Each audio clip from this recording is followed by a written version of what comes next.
All right, y'all. Welcome back to the Pilipinx-American Stories podcast. We here want to better understand the different aspects of the Filipinx-American diaspora. We cover topics such as, but are not limited to, history, community, and Filipinx-American culture. And I am your host, Alfredo. And we have our finale episode for season 2. And our guest this week is Chicago-based artist Jon Taala. Jon is a photographer, a community organizer, and a really good friend of mine. And he's here to bring you his story.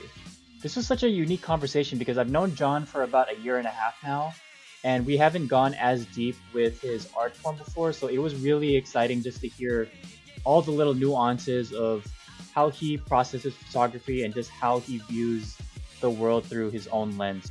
Jon drops a lot of really good knowledge for this episode, and I hope y'all will take something out of it. And that being said, I present to you the finale of Season 2, Episode 10.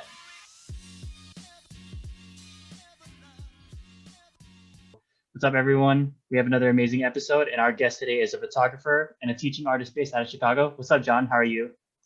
I'm doing great. Thanks for having me, Alfredo. Dude, so I've known you for I think maybe a little over a year now, and I remember we were kicking it over at the in New York B&B, and we were just like clicking. And the first time ever saw your craft was actually at that B&B. Like you actually brought your stuff, and I thought that was super dope. Oh, thanks. Thanks, man. And well, I mean, I want to get more into like I guess your art craft and everything because we've never had like an actual discussion about like just your history with all this and just like how everything is done mainly like in a verbal sense. So how long have you been how long have you been doing photography and how did you get started with the craft? Well, photography, that's kind of a layered question in the sense that photography has kind of been around my whole, um, but I really didn't start getting into it until maybe like my first 2 years of college. I took a black and white darkroom class, and I just kind of felt like after that first printing session, like this is what I wanted to do. This is what I wanted to do, like as a career or as a craft or something I didn't know at the time I wanted to do it as a career, or I wanted to pursue it as a career. But at the time, I kind of got this like inspiration where this is something I would like to pursue further and learn more about. And it kind of just took off from there, really. Wait, what was it about that class that just like clicked with you? That was, well, I mean, that moment where you were just like, I want this to be like my career and everything. The moment I believe is when during the first printing session, so before that, we learned how to process our own black and white film. And I've always been a hands-on type person. And because the process is so involved and is so rewarding in the sense that, you make these pictures, and it's the anticipation of seeing what comes out of the work that you put into it. Aside from, photographing, you also have to go through the process of developing your film, which, adds another variable to messing up the whole process. And I feel like that anticipation and rigor is like something that really interests me, or like the chemical aspect of photography is something that really interests me. I've always been a big fan of like the relationship between art and science and kind of how they go hand in hand.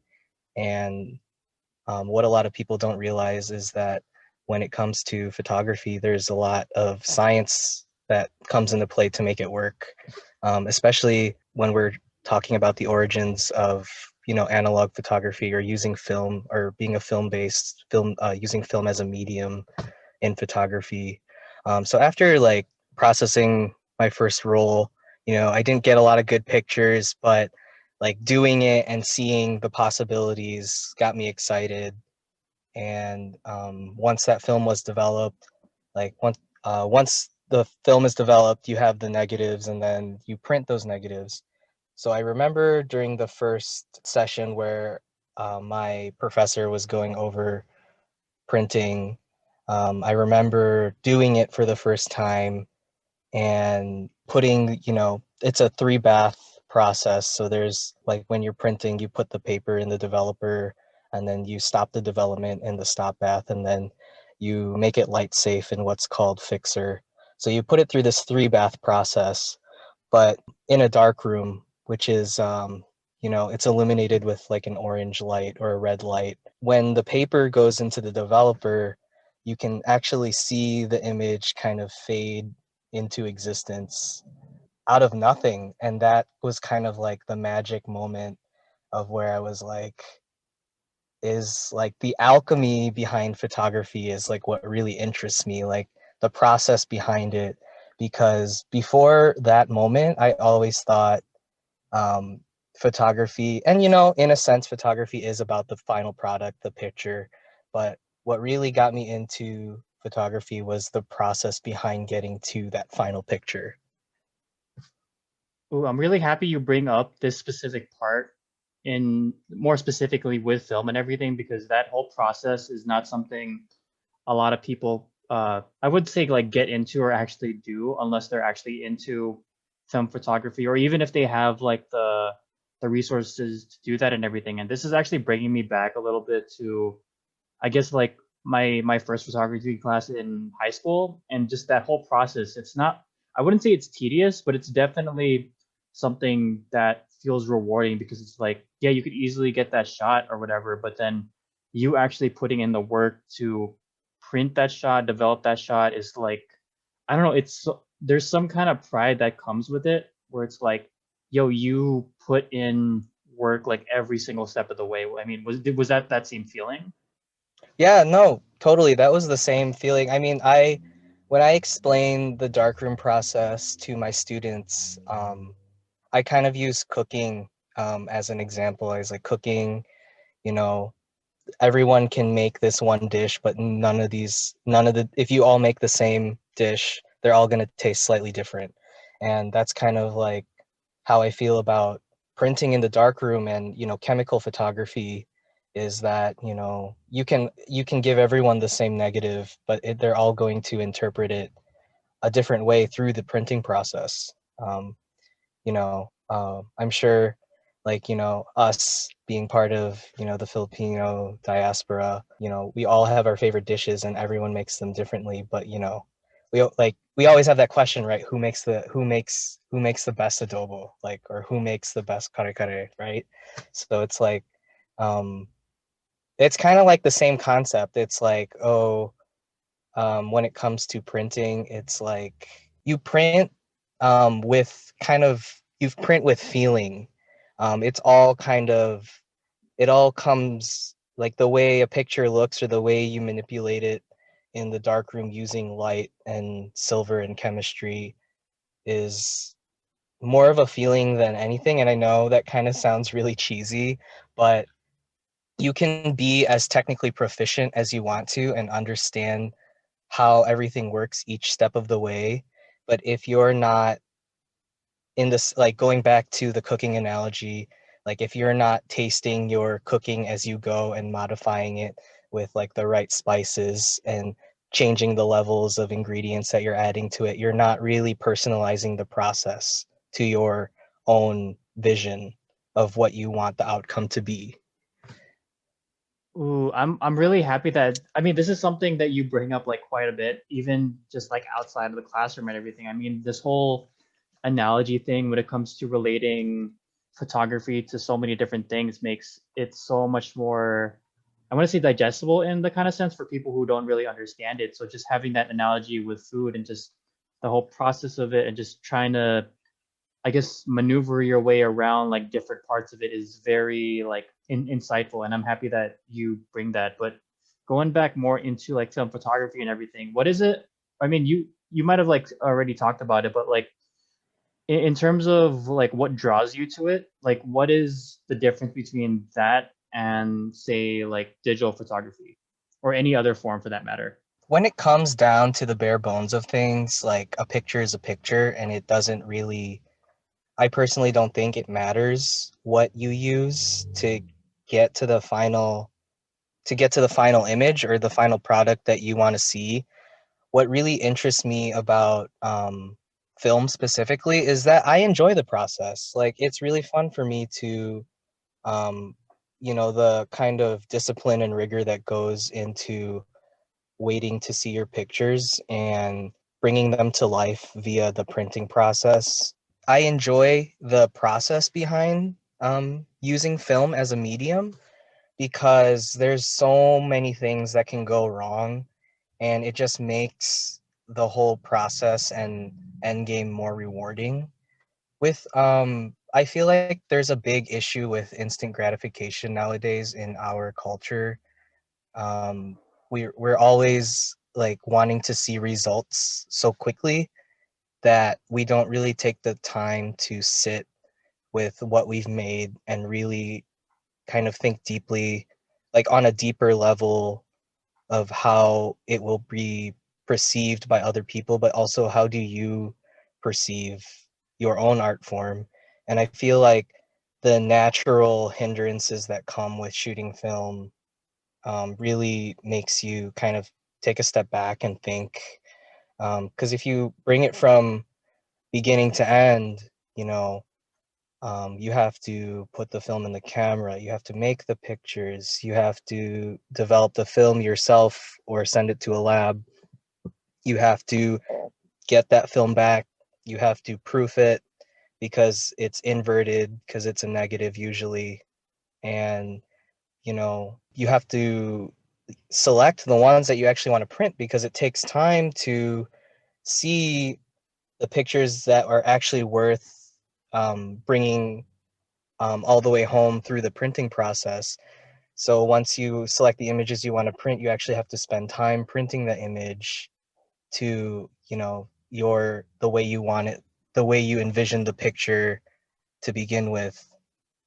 And that takes time. That takes a lot of time that a lot of people don't have. And I understand the privilege that comes with being an artist of this caliber. So really, it's about the process for me because all in all, if you're gonna do something, you should enjoy it every step of the way. And film photography or using I don't like calling it film photography because photography is photography no matter what you're using. So I like to say using film as a medium in photography is something I enjoy because of the discipline it brings you. With digital, it's so easy to kind of get lost in trying to make it happen on the spot that you're constantly looking at the back of your camera to see if you got that shot that you wanted to get. And in some instances, that is very useful. Like if you're, you know, doing photojournalism or you're doing a job that requires quick delivery with accurate results. But for what I'm doing, I feel like worrying about little things like that really hinder my creativity because if I'm thinking about how the last picture I took turned out, I'm not thinking about the next picture I'm going to be making. So it's kind of that forward thinking that I really enjoy because once I make the picture, I have no choice but to wait until it's developed to see it. So therefore, I'm always thinking about like what's next, and it really keeps kind of my creativity going forward instead of thinking about like what I just made. So yeah, I guess that and I really don't enjoy sitting in front of a computer for hours trying to get things to look right. I think that is like a major buzzkill for me as far as digital photography. I already spend a lot of time on the computer doing mindless things. Like I don't need to be on there also for my art practice. Just being in a dark room is kind of like a very relaxing and therapeutic experience for me. It's like pitch black and like it's kind of ironic because photography is very visual, but then you have to step in a room that's like pitch black to try and create something visual when you can't even see what you're doing. Um, but for me, that's like where the magic comes out because you can print the same picture thousand different ways, but the way you print it and the way you present it to others is really all that matters. Oh man, there's so many good points you brought up. I mean, I guess first of all, just touching the whole instant gratification thing. I mean, if you look at how cameras are now, I mean, compared to like, well, first of all, I'm shooting with two different cameras at the moment. So I'm shooting with a Canon EOS 3Ti, or yeah, T3i, and then the other camera that I'm shooting with is a Sony A5000. And dude, one thing with like a lot of more modern cameras now is that whole thing of you don't really have to look through a viewfinder now. Like the image that you're looking at is already what's going to be taken. So like you get that instant gratification. And with like older models like the T3i, it's like you only have to wait like a few seconds. But if you're going for something like a medium like film, it's a lot harder in that kind of sense. Or not harder, but like you don't get that same gratification right away. Like you have to go through every single step, like you were saying. I mean, dude, even with all the setup that you have to do in regards to just getting like the film in the camera itself is like that in itself is a process. I mean, like if you mess up like just once with that kind of stuff, it's like, yo, you kind of have to, I don't know, just like have you have to know your way around that and everything. It's like I like relating this kind of a process to like speed running and gaming. Like, I mean, you even said it, like you have to kind of just keep moving on, and then later on you could just edit, or like not edit, but like you can, I don't know, just pick and choose like what things need to be improved on. And I feel like that's such a big thing that I feel like not a lot of people get to experience as much right now, because it's like, yo, you kind of have to keep moving. But even you even said it, we don't, some people don't have that luxury because they are kind of like in that hustle mode where like they have to get the shot, they have to get the shot for whatever job or whatever gig that they're having for. And it's like when you're working with those deadlines, you don't have that same kind of like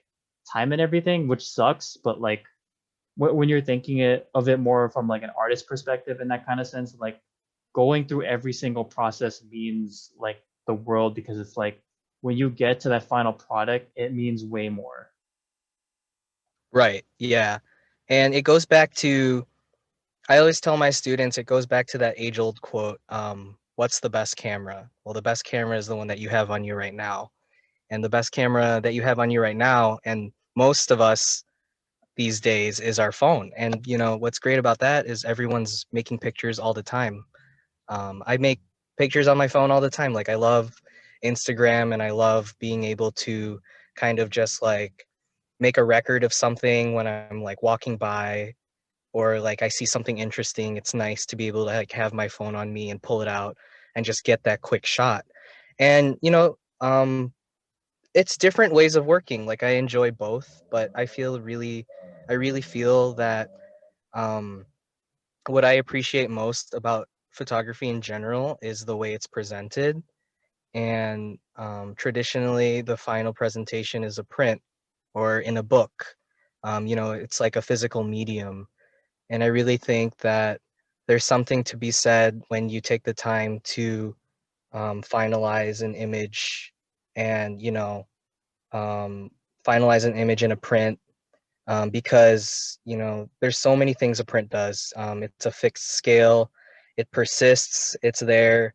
If I make a if I print a picture at, let's just say, 8 inches by 10 inches, it's gonna be 8 inches by 10 inches for everyone that looks at it. If I take that same picture and present it in a digital form, whether it be Instagram or a website or any other picture sharing app or program, that picture is going to be a different size on whatever device you look at it on. So, if you look at it on your phone, it's going to be a different size from if you look at it on your laptop or if you look at it on an iPad. And, you know, that kind of, that's great. And it can be great if that's what you're trying, if you're using those things to your advantage. But um, I think a downside of that is that it doesn't, for me personally, it doesn't really feel done, because when it's on a screen, everyone's screen looks different. Everyone's using a different phone or a different computer to view whatever you're looking at. And the scale changes. Some pictures look different when they're bigger, or some pictures also look different when they're smaller. And when it's a fixed scale on paper presented in a certain way, it's going to have a different impact on everyone that looks at it, which is great. But it also, because it has a different impact on everyone that looks at it, it makes it even more magical because they're all looking at the same size picture, the same way, presented in the same style that you envisioned for the image yourself. Oh man, that is such a good way to like talk about the presentation and everything. And if like we're looking this, like take the analogy going back to food and everything, it's like if you see that same plating, like everyone's seeing that same plating at a restaurant, it's like everyone's getting like a completely different experience, but it's still like the same thing. I mean, even look at like Instagram and everything. Like, say, like you're looking at a phone versus like a computer, the whole like the image itself is going to be completely different. And I never thought of that kind of perspective on presentation before. And I feel like that makes, I mean, like you even said it, it's a lot more magical in that kind of sense. And like, it's a lot, I guess you're proct to, or you're more susceptible to having like conversation on that kind of part. And it's just like you're looking at the same thing, you're experiencing that same thing in some kind of sense. And it's just like, yo, there's a whole bunch of different and magical layers when it comes to it, like you were saying. So I'm really happy you have that insight.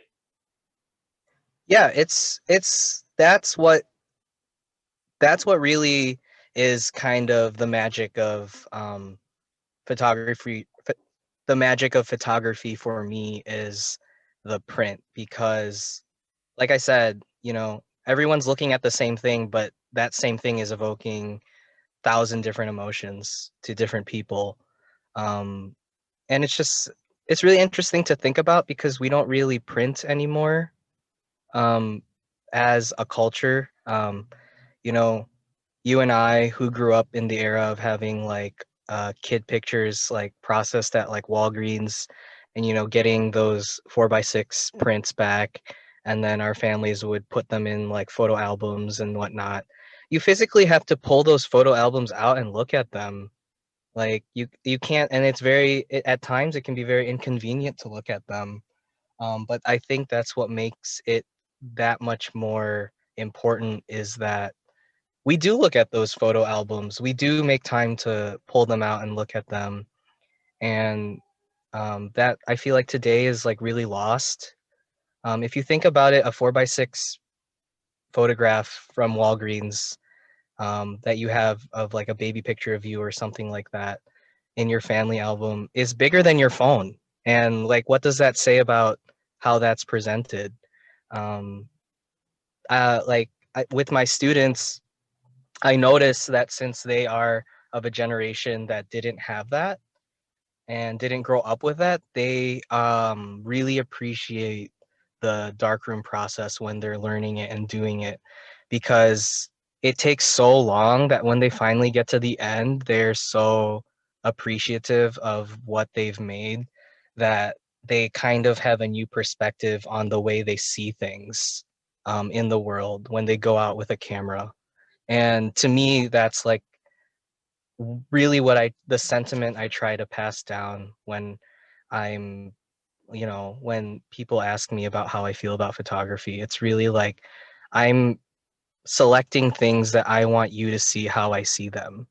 So it's essentially like I want you to see through my eyes, and this is what I see. So, and that all comes down to the presentation of the print. Ooh, I love that a lot. And since we're on the topic of just like your like perspective as a teacher and everything, like, I mean, you've worked as a teaching artist, like, I mean, you've already discussed it just like a little bit and everything, but I mean, you have that advice for your students, but like, what is some of the main things you want your students to get out of like each lesson that you teach, or what, or just like the whole curriculum in general? Like, what is like the main thing you want them to get out of it? I think the main thing I want them to get out of it, whether they pursue photography as a career, as a passion, as a hobby, is that it's important to make physical things in this world. Whether it be a picture, whether it be a book, whether it be any medium that you can tangibly touch. I I really try to pass on that sentiment that, we are human beings. We crave a relationship to things, physical relationships to people and objects, and like it's important to make those physical objects because those physical objects that you make in this lifetime persist. They will be around whether or not they'll be in the same condition years from now. They'll still in some form be around for future generations to see.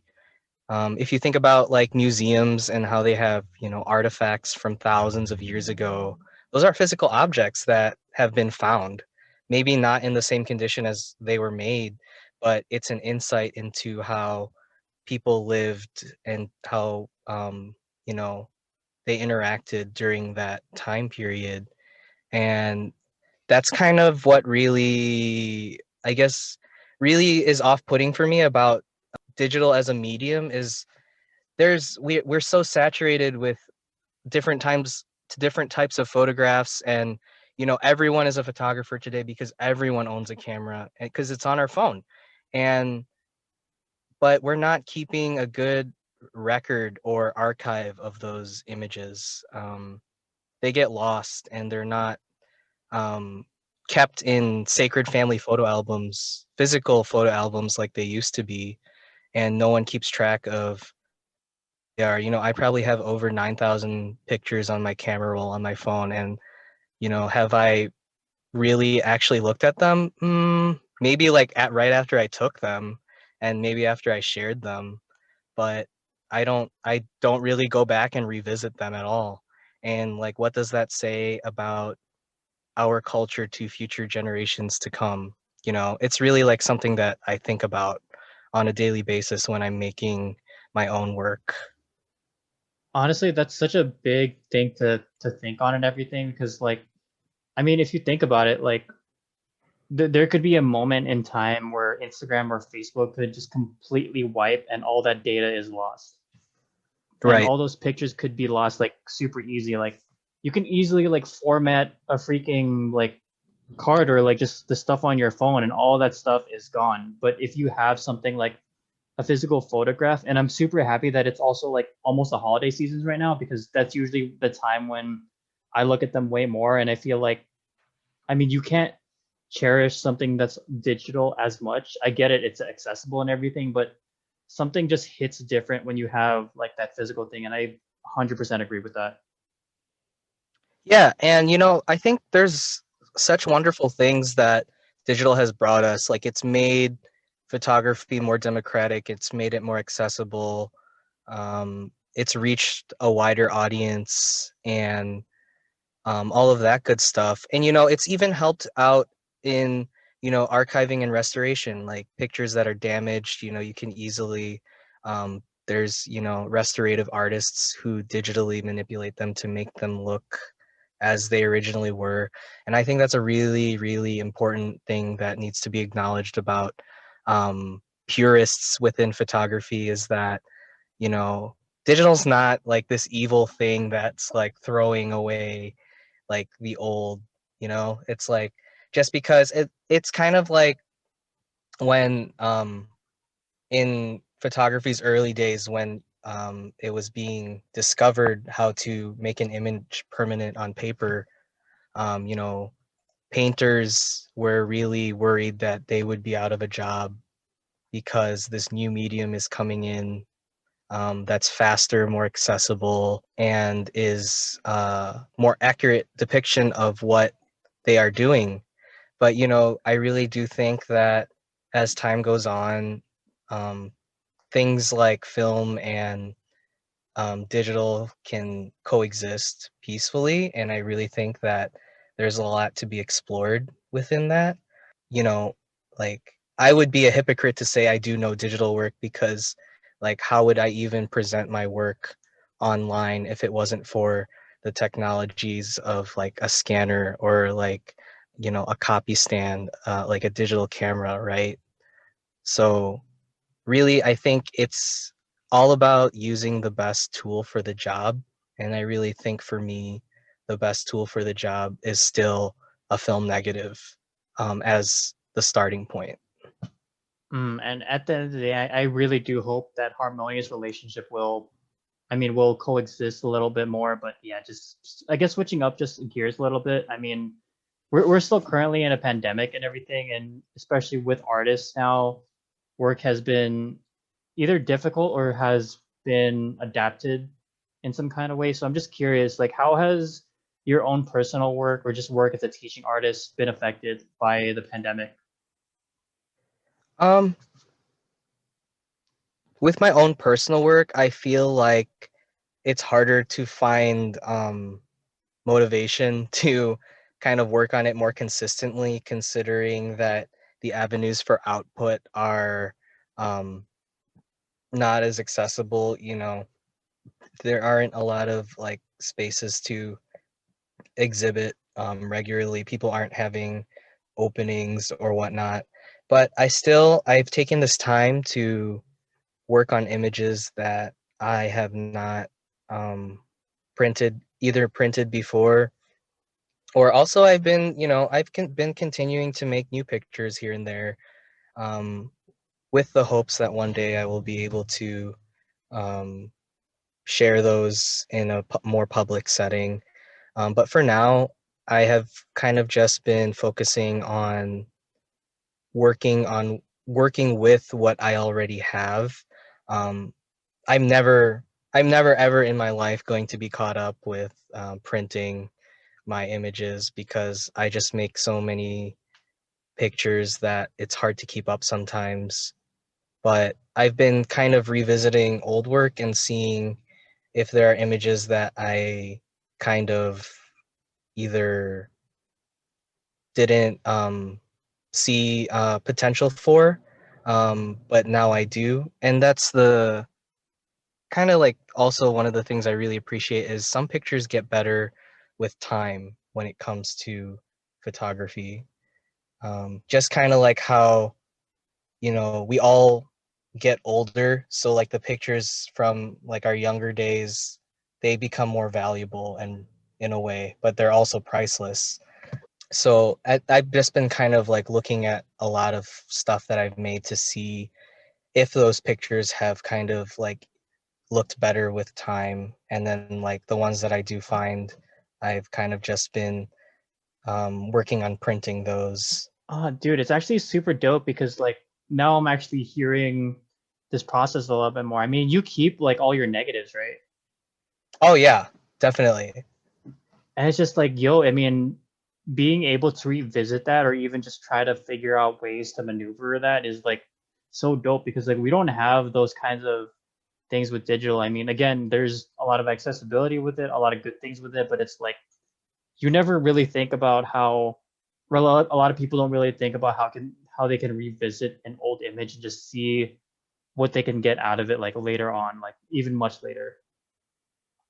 Yeah, and I think that's really important to consider, because of how instant it is to take a picture on, using a digital camera such as the one on your phone.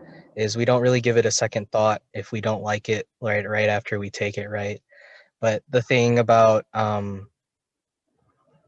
me is like once I have proof sheets for all pictures that, I mean, you've seen them, you've gone through some of them, but I have proof sheets of like every single frame that I've ever shot. And I'll usually like kind of select the ones that I would like to see bigger or further into the printing process, the final product. But there are some where I just like put like a huge fat X through, and I'm like, nope. But sometimes those huge fat X's become final prints, so it's really interesting to kind of think about like where your mindset is when you first look at them versus when you look at them like weeks, months, or years later. Oh, I feel like this might actually be transitioning into the next part, but like, was there any moment like in your craft where you felt stuck or you just felt like a print wasn't just working for that time, but it is like working now? Yeah, I've had many of those moments. Like one thing I've been working on is kind of collecting, or a project that I've been working on for a long time is just kind of collecting stories and images um, of my parents and kind of trying to learn about their lives more and their journey as immigrants to the United States from the Philippines. And, there are some pictures of my parents that I've made, 5, 7 years ago, where at the time I was like, yeah, I mean, it's a good image, but it's not a great image. But, I made those 5 or 7 years ago. Like, if I've revisited some of them since, and you can really see like how much your parents age in those 5 to 7 years, and it makes you think like, for me, it makes me think, every time I make a picture of my mom or dad, it's like that could be one of the last pictures I make of them, like as time goes on. Or I always think about how there's gonna be a day, it's inevitable that I'm not gonna be able to make pictures of them. So it's one of those things where the picture grows. It's kind of like vintage wine. Like it gets better as it ages. So yeah, things like that are really like what I appreciate in photography. And as far as like the subject of photography, I really appreciate the banality of everyday life and how mundane it is, and like the beauty in seeing like my dad kind of just watch TV on the couch, in the same spot he's been sitting in for the last, however old I'm 26 now, but it's like the same, you know, someone for so long, like you kind of see them in a way, in the same way every day. But like when you really kind of stop to look at a picture, um, you realize that there is so much more depth to everyday life than we kind of let ourselves to believe, because things change every day. And um, you know like I said, people age, and we all eventually pass away, and that activity that you've done every day for like 40 years is just going to be a memory to someone else.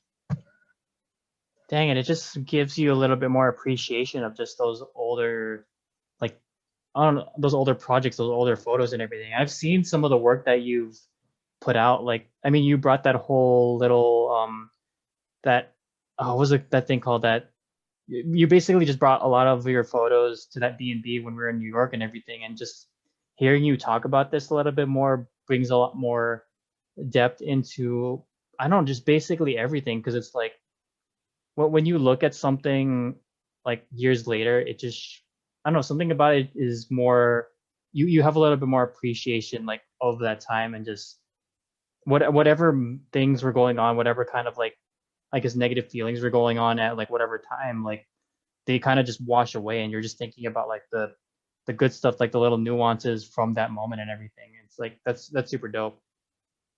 Yeah. A picture can bring back so many emotions, and um, whether those emotions are good or bad, it's like, it's weird, right? Because you're really staring at is a picture or a piece of paper with different layers of pigment.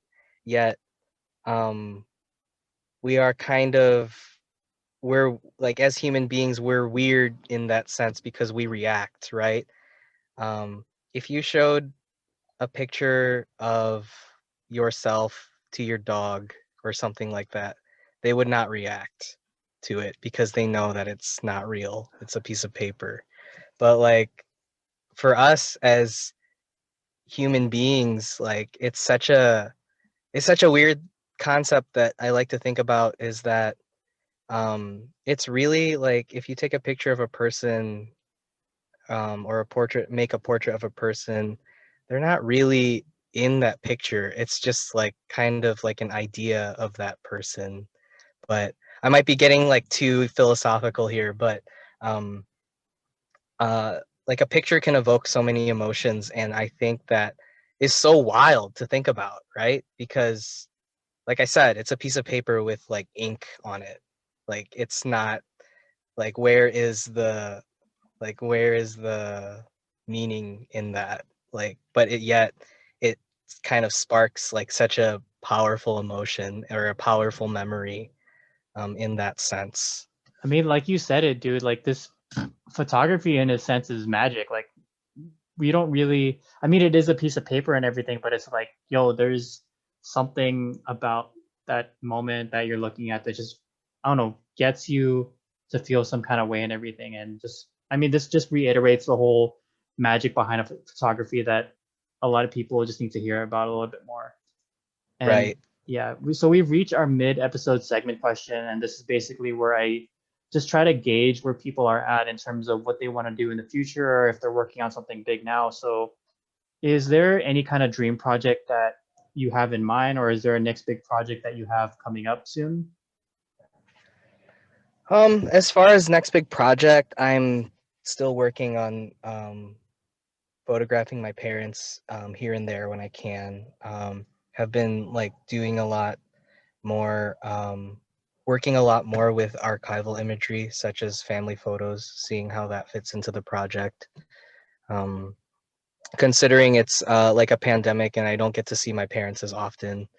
And as far as other projects, shout out to Brown Girls. I'm doing a collab with them for FOM, and should those pictures should be out sometime soon if they're not already out by the time this podcast is posted. So take a look out for those on Brown Girls Instagram or website. If you're not familiar with Brown Girls, they are a Filipinx owned jewelry business, and they have a lot of cool stuff. So check their stuff out. This is, As far, I go was about ahead. to say, this is me like saying, like for the future me, like editing this and all that, make sure to tag whatever post it is, what if it is up though, for sure. Okay, yeah. Um, as far as dream projects, I would really like to kind of spend more time in the Philippines where my dad is from in his province in Cagayan Valley, and kind of photograph my family around there and everyday life around there, just because it's interesting to see like where people come from and where my dad comes from, and just kind of, it's always wild to think about diaspora and how we just kind of spread out, right? um, I was there in 2015. I was able to make some pictures of relatives there, and really that's kind of like a dream project.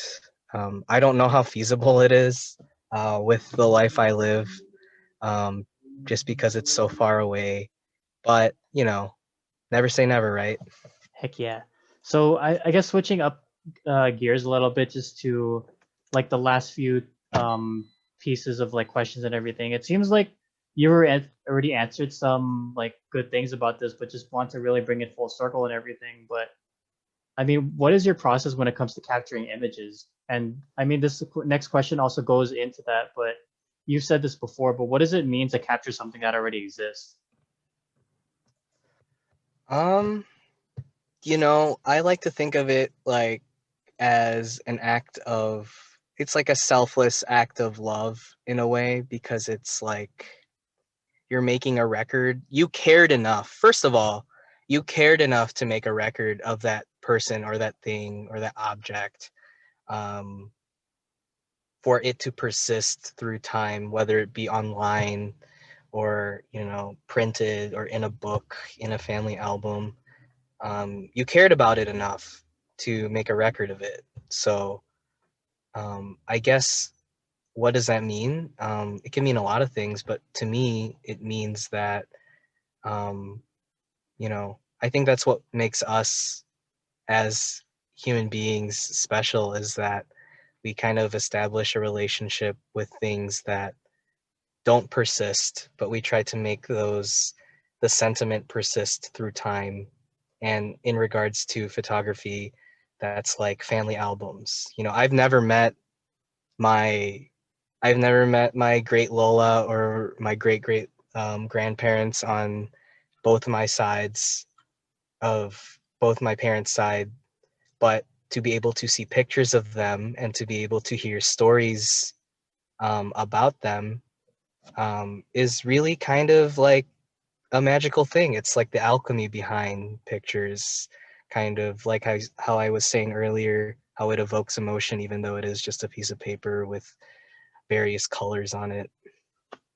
And is that something that like is that foundation of just those kinds of emotions, those kinds of feelings and everything? Does that seep into like how your process is as a photographer? Yeah, I'm kind of like a hopeless romantic when it comes to photography. Um, because you know, like I said, like the practice, it's a very like analog photography is a very romantic practice. Like it's, you know, there's a lot of things that go into it. There's a lot of labor, a lot of love that go into it. And that does kind of seep into my process. That absolutely seeps into my process in the way that I see things and the way that I photograph things. I think photography in general kind of gives you this um, odd way of looking at the world. I wouldn't say odd, but it gives you an interesting perspective on how you look at the world.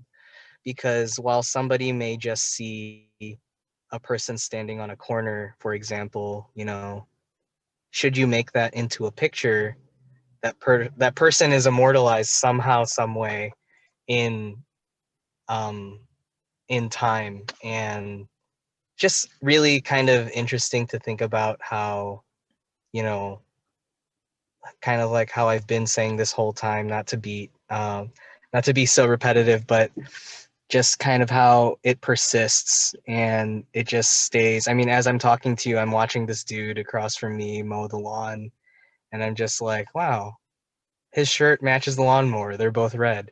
And, you know, how long has he lived? And, you know, it just sparks a bunch of questions. How long has this person lived there? Does he mow the lawn every Sunday? It just kind of gets you in this weird mode. For me, this is like kind of my brain behind when I'm making pictures. So if I had my camera with me, I'd probably ask him for a picture, but I don't. Dude, that is such a like cancer vibe kind of answer. Like Yeah. It totally is. It's like all emotion and no objectivity.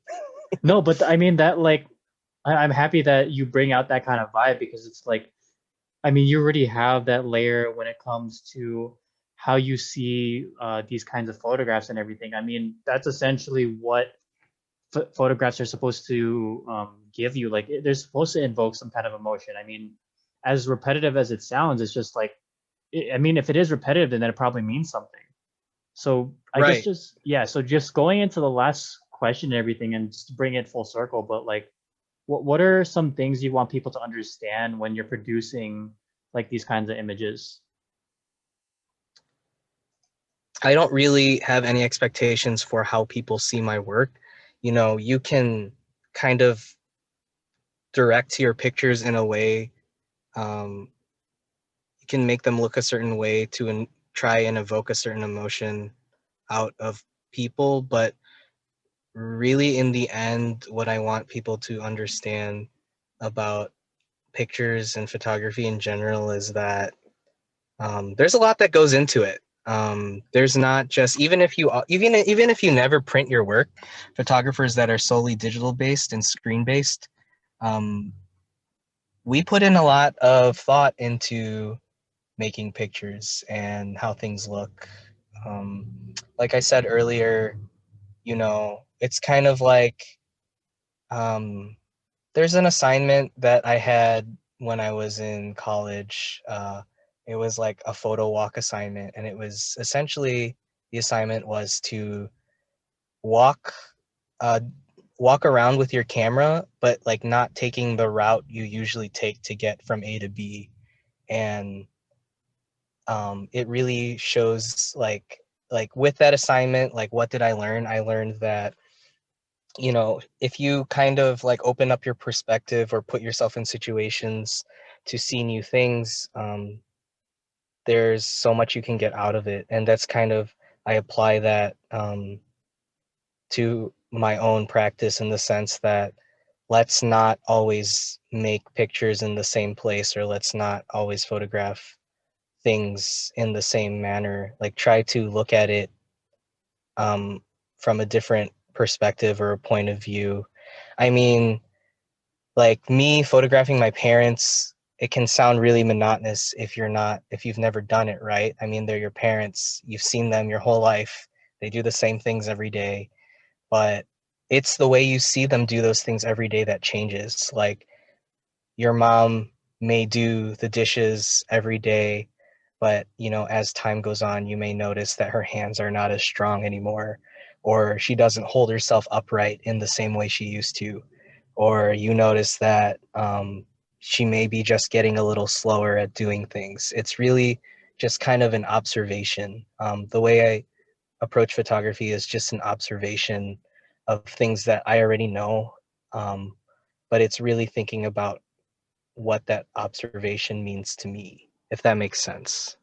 Man, I'm just like, we haven't had this conversation like in depth as we are right now, and I'm just going back to that. There's this meme. I'm pretty sure you might have seen it and everything, but it's like that big brain meme where it's like there's one section that's kind of. Yeah. I'm like at the very bottom right now where my mind's just kind of going into like euphoria. I'm just like, there's a lot of different things that you're talking about right now, and it's like I know I'm gonna have to take some time to reflect on it and just even look at some old photos and everything, because there's so many nuances when it comes to photography in general. I mean, like, just that whole little scenario you gave, it's like some people are definitely getting older. Like, you'll definitely see them in a different light than how you saw them, like in this photo like years ago. It's like, I don't know, there's so many things that are like going through my mind right now, but if anything, this is just a way to like proc many different things when it comes to photography. I mean,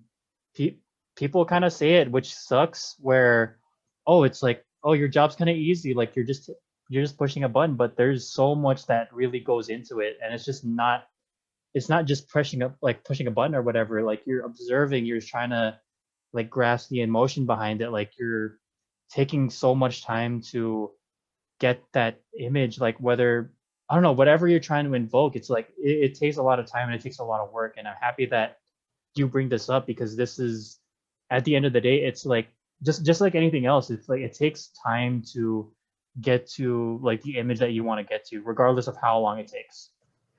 Right. Yeah, exactly. And I think for me, subconsciously, photography is kind of how I cope with uncertainty and inevitable changes, because it is kind of like, a slice of time frozen. And I've always been, as a person, I've always been uncomfortable with change, and I've always been uncomfortable with the inevitable. And I feel like photography kind of sets me at peace when it comes to those things. So, yeah.